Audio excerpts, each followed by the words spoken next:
The man I married was a henpecked husband. He left all the housework and childcare to me. He barely talked to his wife.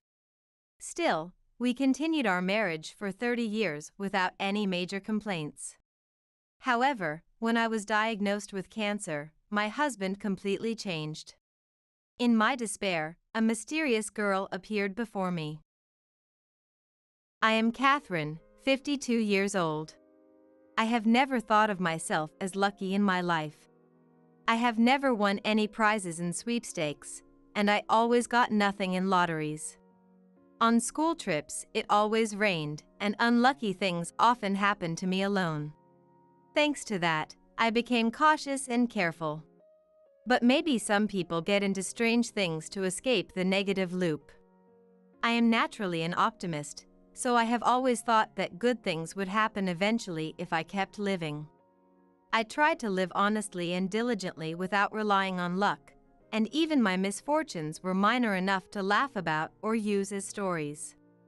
After graduating from high school, I got a job at a local small business and started working in accounting.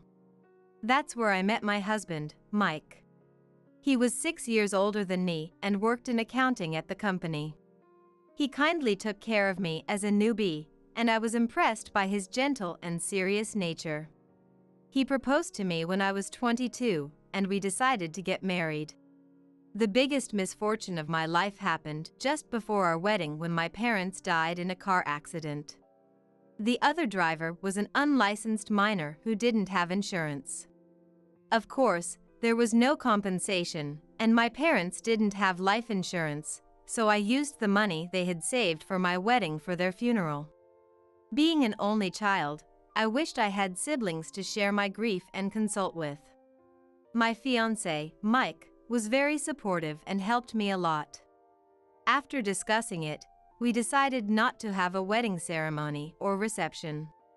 We considered postponing it, but I thought it would only be a sad ceremony without my parents there to see me in my wedding dress. Since weddings are for women, if you don't want one, I'm fine with it, Mike said, agreeing immediately. We went to buy wedding rings and registered our marriage. The apartment where my parents and I lived was fully paid off, so we decided to live there as newlyweds. Mike had an older brother who had married and inherited the family home. And a friend from high school who had married the eldest son envied him a bit for being the second son with fewer responsibilities. I feel bad saying this, but it's lucky not to have to pay rent, Mike said. He probably didn't mean it maliciously, and maybe I would have felt the same way decades later. But it was a painful remark for me, having just lost my parents. When someone who had always been there suddenly isn't, it creates a huge sense of loss. Everywhere in the house, memories of their presence come flooding back. My mother cooking in the kitchen, my father drinking in the living room, every piece of furniture and dishware filled with memories of my parents. I knew I had to do something about it. So, I decided to get rid of most of the furniture, clothes, and personal dishes. I changed the carpets and curtains and even re-wallpapered the walls. You don't have to go that far. It's a waste, Mike said. Having never lost a close relative, he couldn't understand how I felt. Nowadays, many couples continue working after marriage, but when I was young, it was common for women to quit their jobs after getting married. Especially since it was an office romance, it was natural for me to become a full-time housewife after getting married. With plenty of time on my hands, I did the remodeling myself. Once I got used to it, it was fun, and focusing on the work helped me forget my sadness for a while. When we got married and started living together, I realized Mike was quite a henpecked husband. He never helped with the housework at all, and his attitude at home was completely different from when we were dating or how he behaved at work. In fact, he hardly talked to me. Come to think of it, my father also didn't talk much with my mother. He only conveyed his requests in short words. Mike wasn't as extreme, but there were already signs of it. That doesn't mean my parents were unhappy. In fact, when I talked to friends from high school who were married, they all said the same thing about their husbands. Before marriage, men would be kind and give gifts, but once married, they would stop doing those things entirely. It was normal and expected, so both I and the women around me thought it was just how things were. Shortly after we got married, Mike got promoted. He became a manager just before turning 30. This was quite unusual and was more because his predecessor had to quit due to health reasons than Mike being particularly excellent. But I still felt a little proud. Mike was in high spirits and said, "Lucky me. Tonight we celebrate." He drank 2 more beers than usual. Mike, who was more talkative than usual, didn't say to me, "Catherine, would you like to drink too?" He used to offer me wine when we dated. Actually, I like alcohol, and before we got married, I used to go out drinking with my girlfriends. "Can I have some too?" When I said that, Mike poured beer into a glass for me and said, "Sure, but don't drink too much. Drunk women are embarrassing." The beer I hadn't had in a while tasted a bit bitter. Mike said his promotion was lucky, but it was because his predecessor quit due to health issues. And the reason we didn't have to pay rent was because my parents passed away. Maybe someone's good luck comes at the expense of someone else's misfortune. I vaguely thought about that. And I remember thinking that I didn't want to see Mike being happy about someone else's misfortune. My minor misfortunes continued as usual. Limited edition sweets sold out just before I could buy them, items I ordered arrived broken, and my favorite products always seemed to disappear. I really liked that soda, but it hasn't been sold at convenience stores or supermarkets recently. When I lamented, convenience stores and supermarkets track their data, so they probably stop stocking items that don't sell. That means the things you like aren't popular with the general public. Mike said, "What? Does that mean my tastes and preferences are out of sync with the general public?" That was more shocking than being unlucky. And I realized. Mike, who was usually quiet, became talkative only when complaining about me or pointing out my mistakes. Why is that? But maybe that's just how it is. As I was thinking and going about my days, I found out I was pregnant. It was our first year of marriage. Nowadays, men are encouraged to take paternity leave, but back then, housework and childcare were considered women's work, and it was the norm. Since I was a housewife, that was fine. But what was terrible was the husbands who forced all the housework onto their wives, even though their wives were also working. Some men even said, "You can work if you want, but don't slack off on the housework. I earn enough for us to live on, so why do you want to work? It hurts my pride." That might be what they thought. Of course, the times were different then. During my pregnancy, even when I had severe morning sickness and no appetite of my own, I still prepared meals for Mike while fighting nausea. Even as my belly grew and everything became more challenging, I never slacked off on the cleaning. Since he took it for granted, he never once said thank you. He never complimented my cooking, but if I made even a slight mistake, he would complain throughout the entire meal. Mike didn't drink much alcohol, and he never fooled around with other women, but he did seem to have a bit of a fondness for gambling. On his days off, he would happily head to the casino, and sometimes he would even go to the races. When he came home after winning, "I'm on a lucky streak lately," he would say, all smiles. I didn't know what he spent his winnings on. When he hit a big payout, he would get so excited that he would take me out for a rare steak dinner. From what I could tell, he seemed to be winning quite a bit overall. I thought he was a lucky person, and I felt a bit envious, but his luck was not a bad thing for me as his wife. I, on the other hand, would step on gum while walking down the street. get caught in the rain without an umbrella on a sunny day, or find myself stuck in a broken elevator. Despite my bad luck, we had a baby girl. Both mother and child were healthy, and I secretly felt relieved. The worst thing would be to face bad luck in such a situation. I secretly hoped that my bad luck wouldn't be passed on to her. Everything about my first childbirth and parenting was new to me. I didn't have a mother to consult with. Mike's mother and I weren't close enough for me to talk to her casually. It wasn't an era where you could just search the internet for any information you needed. I bought parenting books and magazines and listened to friends who had given birth before me, figuring out how to take care of the baby by trial and error. It seemed that our daughter was a bit difficult, not sleeping well and waking up at the slightest disturbance to cry loudly. Her night crying was so bad that Mike would say, "Gosh, she's so noisy. I have work tomorrow. You're the mom, so deal with it." And I would end up taking her out for late-night walks around the neighborhood more than once or twice. Walking outside would calm her down.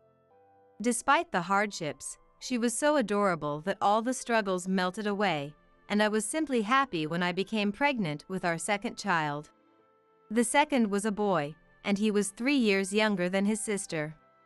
When the older one is a girl, she tends to take good care of her younger brother, making it a bit easier for the mother. When the children were little, their small hands clinging to me brought the happiest times of my life. Time passed, and 5 years ago, our eldest daughter Maria got married, and 2 years ago, our son Joe moved out on his own.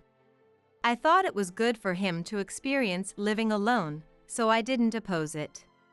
Living alone would teach him some household chores and the challenges of maintaining a living. I didn't want Joe to turn out like Mike. The apartment felt unusually spacious without the kids, and Mike and I started a life with even less conversation than before. With the kids independent, I even considered a gray divorce.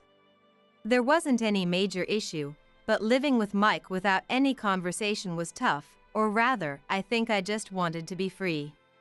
Recently, I've been feeling unwell and can't stop coughing.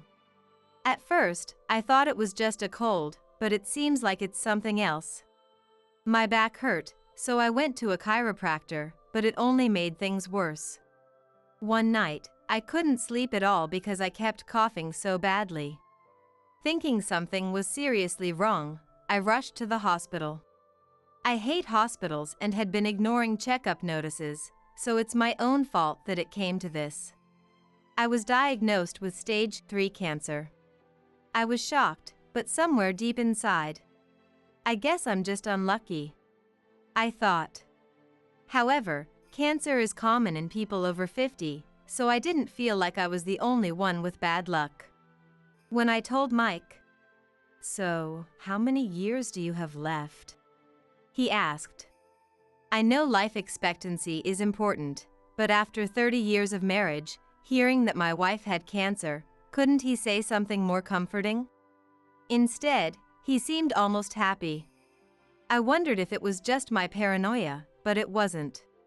"I can't take care of a sick person. Call our daughter to look after you.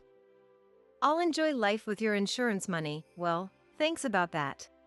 He said this without hesitation. I was shocked and felt a surge of anger. I also felt sad, but mostly I felt a sense of emptiness. Mike, my husband of 30 years, wanted me gone as soon as possible. They say that always being cheerful and having fun boosts your immunity and helps fight cancer, but Mike's words had the opposite effect. I couldn't stand the thought that he would take everything after I was gone. I hadn't told the children about my cancer yet. That day, I went to the hospital thinking that with this state of mind, the treatment might not be effective. I had some time before my appointment, so I took a walk in the hospital courtyard to see some greenery. The sky was clear, the seasonal flowers were blooming beautifully, and although my spirits lifted a bit, I couldn't help but cry thinking about leaving this beautiful world. I was completely emotionally unstable. At that moment, I saw a very cute little girl, about elementary school age, wearing a white, fluttery dress, standing in the shade of a tree. "Are you lost?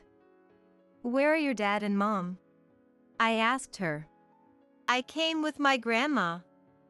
I followed a butterfly and ended up somewhere I didn't know," she said in a sweet voice.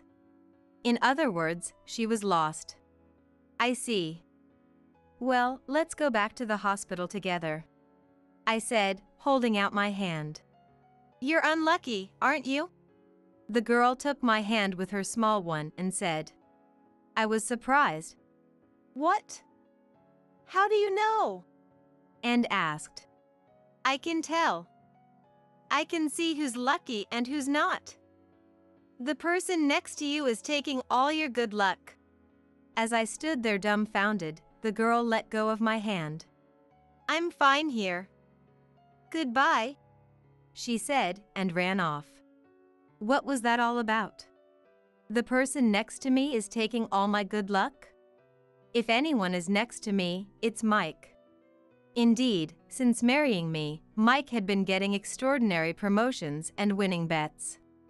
There might be things I don't even know about. I remembered that my parents died right after I started dating and decided to marry Mike, and even though it seemed impossible, I felt scared. Kids often say inexplicable things out of the blue.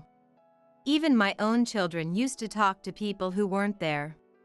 Thinking about that, I received my treatment, and when I left the hospital, my smartphone rang the moment I turned it on. It was Maria. "Mom, do you have cancer?" she suddenly said, surprising me yet again that day. "Yes, Maria.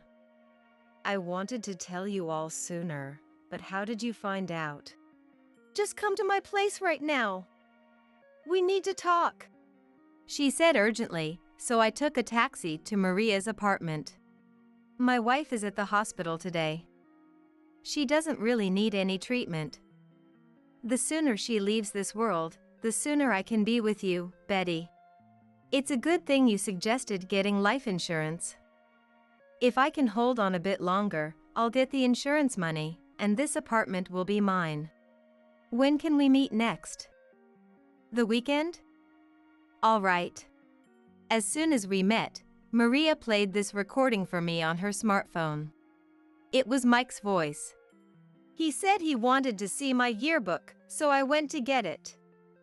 Mom wasn't home, so I lay down on her bed and fell asleep. Then Dad came back." Mike had told me he was on an overnight business trip. "Before that," he said, "Betty, I'm home now. I had a great time. Luxury hotels are the best."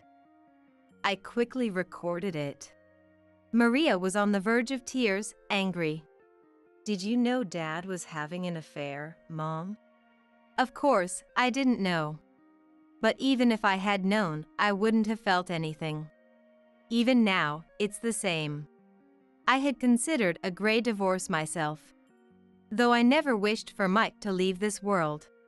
What is marriage, really? We've been married for 30 years, and my husband wishes for my unhappiness. "Mom, we can't just sit back and do nothing. If we do, this Betty and Dad will take everything." At that moment, I remembered the words of that girl. "The person next to you is taking your good luck." That's what she said. If things continue as they are, it will turn out exactly as she said. "I'm getting a divorce. He won't get anything." When I said that, Maria responded, "I'll help. This recording is evidence.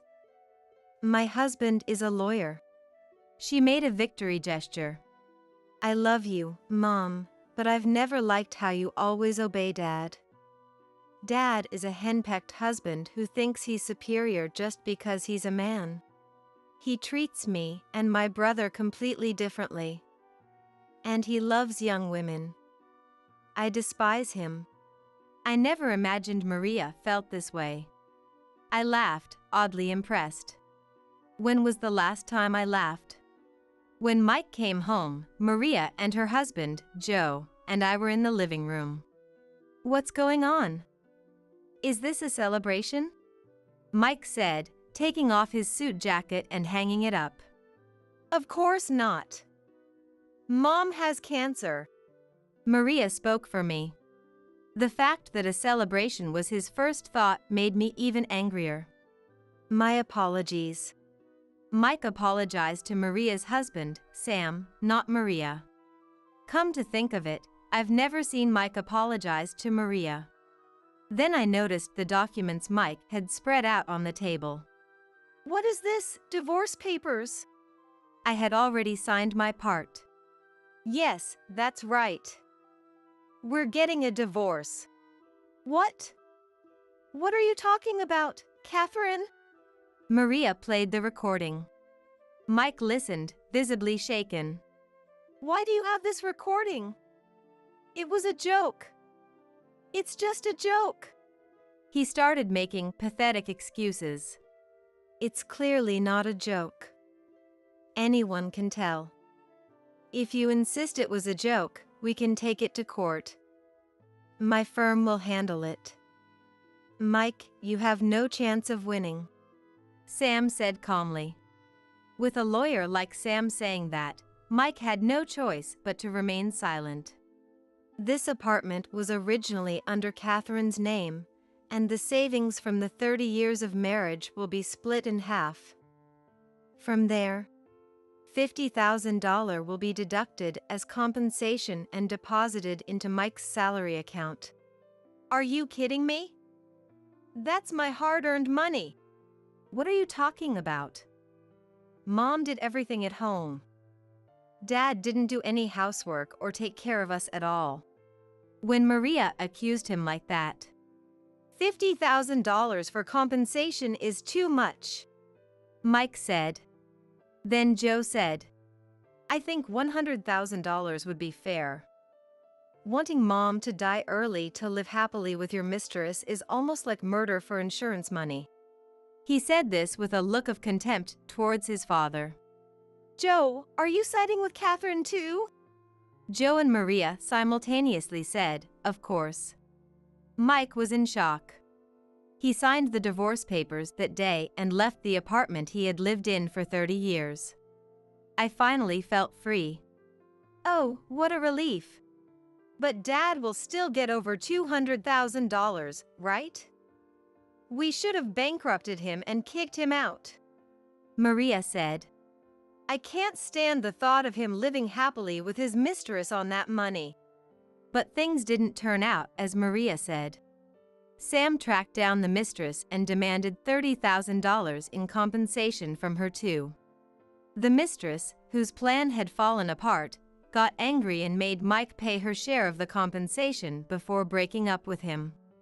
The spacious apartment, over $500,000 in savings, and the insurance money expected if I died were all gone. She probably never loved Mike in the first place and was only after the money. Then, my next medical checkup showed that my cancer had significantly shrunk. It was as if the cancer cells had left with Mike. Sometimes, when people accept their terminal diagnosis, do what they love, and live each day joyfully, their cancer cells just disappear. The human body is a mysterious thing. The doctor said that remission was near. But the story doesn't end here. After our divorce, Mike, who had been living alone in the apartment after being abandoned by his mistress, got cancer. When Mike called, his voice was almost in tears. Ever since we divorced, I've been losing at the casino and horse racing. I made a big mistake at work and got demoted. Nothing good has happened. And now I have cancer. I don't know what to do anymore. Catherine, you must have been my lucky charm. I couldn't believe those words came from Mike. Luck is like a forelock. If you don't grab it, it slips away. You let go of the hand you once held, Mike. I hung up the phone after saying that. My cancer had mysteriously disappeared. The chance of recurrence wasn't zero, but somehow I felt like I was going to be okay. I had no basis for this feeling at all. I decided to get a dog and adopted an unfortunate, abandoned mixed-breed female dog around 5 years old from a rescue organization. When I brought the dog to my apartment, she looked up at me with frightened eyes, trembling. "Can I trust you? Will you hurt me?" she seemed to be asking. "It's okay. I won't do anything bad. We'll live here together." I reassured her, and then I told her the strange story that had happened to me. The dog, whether listening or not, stared at me from a short distance away. "What was that, girl? An angel?" Now, it almost feels like it didn't really happen. I thought it might take some time for the dog to open up to me, but the next morning, when I woke up, she was sleeping peacefully at my feet. The warmth of a living being felt so comforting and made me happy. Noticing that I was awake, she came closer and licked my cheek. We quickly became good friends. Our daily walks became a routine, and I started meeting more people walking their dogs. Recently, I've been thinking about starting to volunteer for dog and cat rescue organizations. My beloved dog's name is Lucky. People say that siblings are the beginning of otherness, but I don't want it to be that way. Maybe it's because I'm an only child, but I wish my husband and his siblings will always get along well. My name is Malia. I'm a 35-year-old housewife, busy with housework, childcare, and a part-time job. It's been nearly 10 years since I married my husband Albert, who I met at work. We've been blessed with 2 children during this time. Albert has always been kind, a loving husband and doting father ever since we were dating. Our family gets along very well. Every day is ordinary, but peaceful and happy. Then one day, a storm blew into our lives. The cause of this storm was my BIL's fiancé. We met her for the first time last Christmas, and she was a bit of an unusual presence. It didn't bother me that she did nothing at my in-laws' house. After all, she wasn't my BIL's wife yet, and my in-laws are not the type to demand help just because she's a daughter-in-law. As a person, I helped my MIL out. Albert naturally helped as well. My FIL and BIL entertained the children. Amidst all this, my BIL's fiancé spent the whole time on her mobile phone. Even when greeting us for Christmas, she had her mobile phone in one hand, and during meals, she stared at her phone screen. There was no conversation beyond the initial greetings. Frankly, I wondered why she even came. I thought she was brought along unwillingly by my BIL and was in a bad mood. I really wanted to meet everyone, so I insisted he bring me. But she had said during the initial greetings. She insisted on coming, yet ended up just holding her mobile phone the whole time. My BIL's girlfriend, whom he introduced to the family for the first time with the intention of marrying. I naturally worry if everything will be all right. Half a year after that Christmas, Dusty's getting married. My husband said as he was changing clothes after returning from work. Dusty is my BIL's name. He's finally decided to get married. Is it to that girl? Yeah, seems like it. He's already 30 years old, and getting married is a milestone. However, I'm concerned about the character of the girl we met last Christmas. Marriage changes a lot compared to just dating. I wonder if they can have a peaceful married life. One day, my husband came home looking tired. Welcome back. Work seems to have been tough today. Oh no, it wasn't work. Actually, I met Danette. Danette, that's Dusty's girlfriend and future wife. What does it mean that he met Danette? She suddenly came to my office, said she had something to talk about. To the office? What did she want to talk about? Well, about that. I was surprised that she came to my husband's office, but even more surprised by what she had to say. Did she want help with the wedding expenses? Yeah. If that's not possible, she wants some pocket money. What? I don't understand. I really don't understand. The cost of a wedding should be manageable if kept within one's means. After all, Dusty has a steady job and earns well. And I don't understand the pocket money part.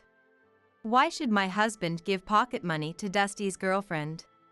What's more surprising is that she... What? As I urged him to continue, my husband said reluctantly, Well, she asked if we could go out for a meal or something, just the two of us. What? Why? She says she wants to get along with me because I'll be her BIL. Then she should come over to our house. Don't be angry. Of course, I refused the idea of just the two of us. I told her she's welcome at our house. I'm so frustrated. Why does she need to meet my husband alone to get along? She and Dusty should just come to our house. The person who just fiddled with her mobile phone the whole time at Christmas is now saying this. Both the financial assistance and the meal. I couldn't stay silent about this and decided to talk to Dusty. I called him over to discuss something. I told Dusty everything about Danette's behavior. But Danette would never say such a thing, he said, unwilling to believe it. Of course, he would think so. His fiancée asking his brother for financial help and pocket money, and even suggesting they meet alone. Who would believe such a story? But this is true. I believe Danette, Dusty said firmly, as my husband explained with a troubled look. Trusting your partner is important when getting married. You shouldn't marry someone you can't trust. It's normal to believe and cherish your fiancé over your own brother. I only heard this story from my husband, but I didn't hesitate to believe him. A marriage is built on trust. Dusty isn't at fault. In the end, he left our house a bit upset. Seeing his reaction, my husband and I talked it over.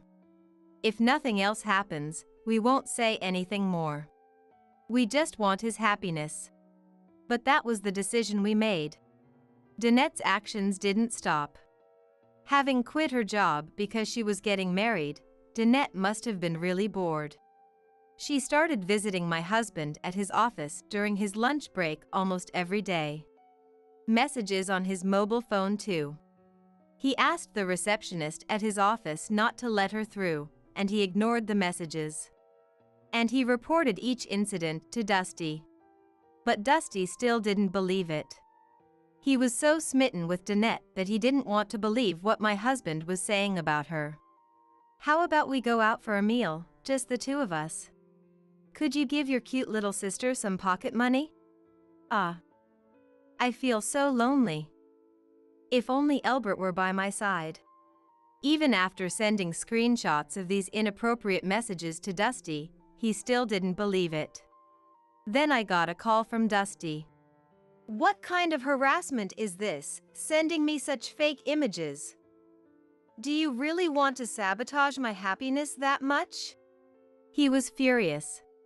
My husband, at risk of being disliked by his own brother, was very depressed.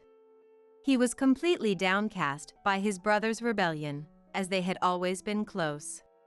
Unable to bear seeing my husband like this, I sent a message to Danette, asking her to stop harassing him. Her reply was shocking. What does it have to do with you? I couldn't believe she called me you. This marriage should be called off. I have a bad feeling that Dusty is going to be unhappy. But no matter what we said, Dusty wouldn't listen to my husband. Their brotherly relationship was deteriorating. My husband's lonely back was heartbreaking. I wanted to meet with Danette and have a discussion with the four of us, Dusty and us. But time passed without that happening. One day, after my husband had gone on a business trip, Dusty called our home phone. Surprised by the unusual call, I answered and heard a loud voice. Malia? Are you still at home? What are you doing? Huh? I was just hanging up laundry, but... What? If you're not coming today. Danette said if she's not attending the wedding, you need to pay the cancellation fee. His words left me speechless. I struggled to process what I had just heard. Wedding? Absence? Cancellation fee? What? I almost screamed. Wait a minute. What are you talking about? There's a wedding today. What? He seemed surprised by my panicked voice. I could sense his confusion over the phone. What are you talking about? I sent you an invitation. We never received it. That's impossible. You marked will attend on the reply card. We never sent a reply. After some back and forth about the invitation that never arrived, he seemed pressed for time. Forget about today. If Albert is on a business trip, it can't be helped. Let's talk properly later. He hung up. I stood there, stunned. What on earth was happening? A wedding? Dusty's wedding today. I frantically called my husband, thinking he might not answer because he was on a business trip, but thankfully he did. Honey, I think something terrible has happened. I can't understand if you don't explain properly. I must have been quite panicked. After taking a deep breath, I told him about the phone call with Dusty. A few days later, my husband returned from his business trip, and we went to visit Dusty's new apartment. We looked up at the rental apartment and rang the intercom. But no one answered for a while. Finally, after pressing it several times, someone answered. To our surprise, it was Leave. It seemed Danette, now Myciel, answered. We don't want to talk to rude people who cancel a wedding at the last minute. Pay the cancellation fee and leave. She's demanding a cancellation fee. We couldn't just leave, so we asked Danette to let Dusty come out. But she refused. Unable to hold back any longer, my husband called Dusty, who seemed to be in the bathroom, and hurried out. Finally, we were able to reach the door of Dusty's new home. Leave. But as soon as the door opened, Danette appeared again. Honestly, I'd had enough of her. Danette, I'm sorry we couldn't attend the wedding. But we need to talk. There's nothing to talk about. You're just going to make excuses, right? Don't think an apology will suffice after you embarrassed us at our wedding. We've brought the wedding gift we couldn't deliver. Please, come in. What a quick change of attitude. Her demeanor changed instantly upon seeing the money. My husband and I could only exchange wry smiles. Dusty, who hadn't been able to approach because Danette was blocking the door, hurried over. Albert! And Malia too! Dusty, we're sorry we couldn't be at your wedding. About that, why did you lie about not receiving the invitation? If you couldn't make it because of work, you could have just told me. We never received the invitation. That's impossible. The back and forth about the missing invitation began again. So, we decided to look at the reply postcard. Here it is. This address, isn't it nearby? Oh, it is. My husband, Dusty, and I stared at the postcard. Indeed, the address seemed to be from a local post office, likely near our area. Our house is about a 20-minute drive from Dusty's apartment, and if it were in our neighborhood, it would have a different post office address. Did you ask the local post office to handle this? Why would I do something so complicated? Dusty asked, puzzled, and my husband quickly replied. Right, who would go through such trouble? By the way, who handled the invitations? Danette did. Dusty replied reluctantly to my question. I thought so. Danette had mainly handled the wedding preparations while busy Dusty worked. She was responsible for arranging the invitations. It seemed like a deception. And something had been bothering me since I saw the postcard. The names written here, yours and mine, they're clearly not in her handwriting. My husband is skilled in calligraphy and writes beautifully. I'm the opposite, embarrassingly bad at writing. Usually I have my husband fill out any documents for our children's school.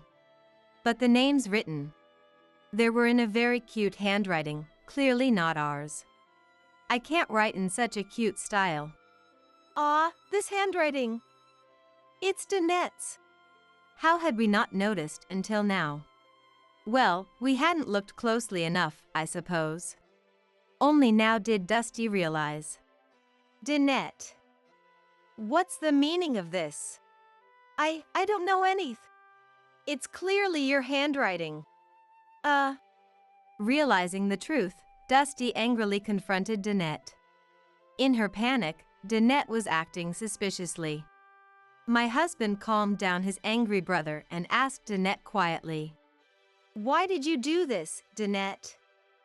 We admit it was our fault for not confirming the wedding date, but we believed the invitation would come, so we didn't bother to ask. I'm saddened that I missed my brother's big day. Why did you do it? Danette, initially scared, hesitated before speaking. Because you were in the way. What? Albert attending the wedding, showing other relatives the messages I sent. I thought it would be troublesome. I mean, you were in the way. What? So, she tried to set us up for her own self-protection. Because of you, our parents and other relatives scolded us. They asked why we prioritized work over my brother's wedding. They called my wife inconsiderate too. Danette fell silent at this. I guessed she did it to tarnish our reputation among the relatives. If the relatives think badly of you, maybe you won't come to gatherings anymore. Yes, spot on. Her selfish reasoning gave me a headache. Before we could express our anger, someone else acted. It was Dusty. Danette, what have you done? So the messages Albert mentioned were true. So what? Albert works at a good company. He should be able to support his cute sister, give her pocket money. Never trust someone who calls themselves cute. That's what I thought now. You what? It's Dusty's fault for earning so little. Danette openly expressed her thoughts. I thought she was just easygoing, but she was this kind of person. My husband, Dusty, and I were shocked. I want to be a housewife, relax at home, lunch at my favorite places. Dusty's salary won't allow that, so I asked Albert.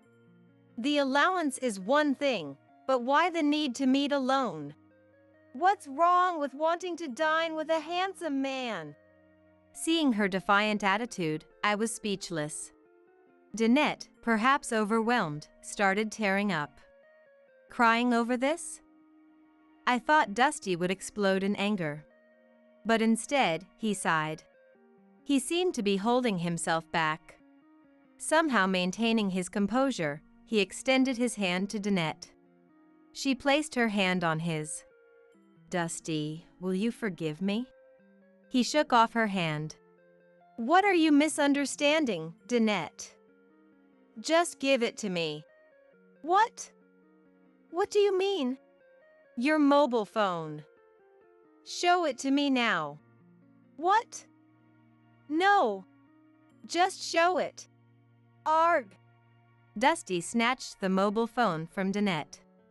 After a moment of operating it, his face turned pale. Figures.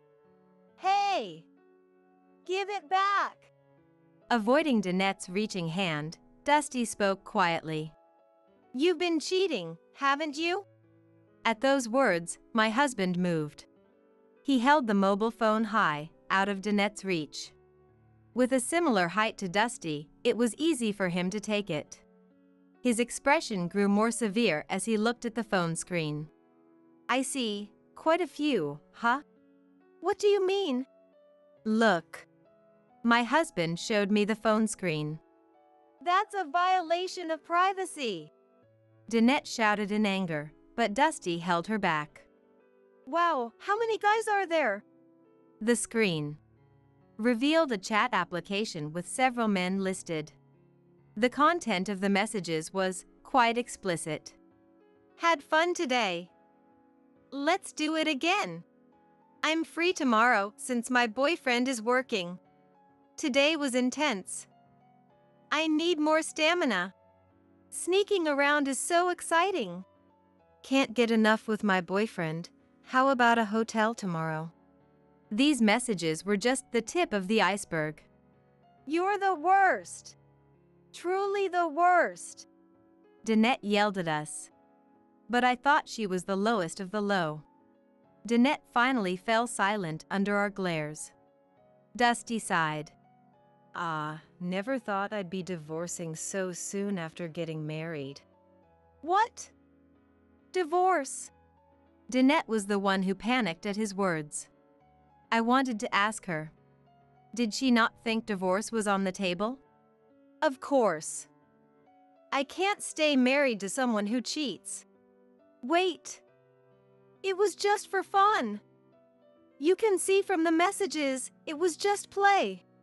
You think it's okay to be involved with other men if it's just play? I do. No, I mean, I don't. I won't do it anymore. I won't meet them again. Her slip of honesty made Dusty sigh again, who knows how many times that day. I know a lawyer, I'll introduce you. Thanks, Albert. A lawyer? My husband gently placed a hand on Dusty's shoulder. Dusty looked at my husband with a near tearful face. Danette screamed as if it was the end of the world. A sad ending for Dusty. I absolutely don't want a divorce. For Danette, it must have seemed like the end of the world. She caused her own storm and ruined everything. Such a busy woman. Later, Dusty came to our house after a while. While smiling and playing with our delighted sons, I've successfully divorced, he reported. His face looked refreshed. The numerous infidelities from before the marriage. Danette foolishly left messages and even photos in her phone, providing perfect evidence. The divorce ended with Dusty receiving compensation. Of course, Danette couldn't pay. Her parents deeply apologized and paid on her behalf. What happened to Danette? Dusty answered quietly. She's working from morning till night to repay our parents. They said they're keeping a strict eye on her so she won't escape. Dusty's face turned complex hearing about his almost in-laws. It seems Danette will lead a very constrained life from now on. She wanted an easy life as a housewife, but that seems unlikely now. And don't underestimate housewives. I can't imagine someone with such misconceptions managing to work properly. She's probably whining while working. Well, it was tough, but it's good that you found out early. Think of it as a valuable life experience. Yeah. I'll take my time, but eventually, I'll start looking for someone else. My true soulmate. Dusty, you'll be fine. Keep it up. Albert, I'm sorry for the trouble, and thank you. Don't mention it. Protecting my little brother is natural. My husband and Dusty shared a laugh. I was worried when things got tense, but brothers being close is best after all. Watching them. Mom, what's going on? I smiled as my sons came over. I placed my hands on both of their heads. You two always stay close like your dad and uncle, okay? They looked puzzled for a moment, but then started giggling. Of course. I love Erwin, even if he's a restless sleeper. I love Shannon too. Even though he's a crybaby. Watching them play together, I smiled warmly.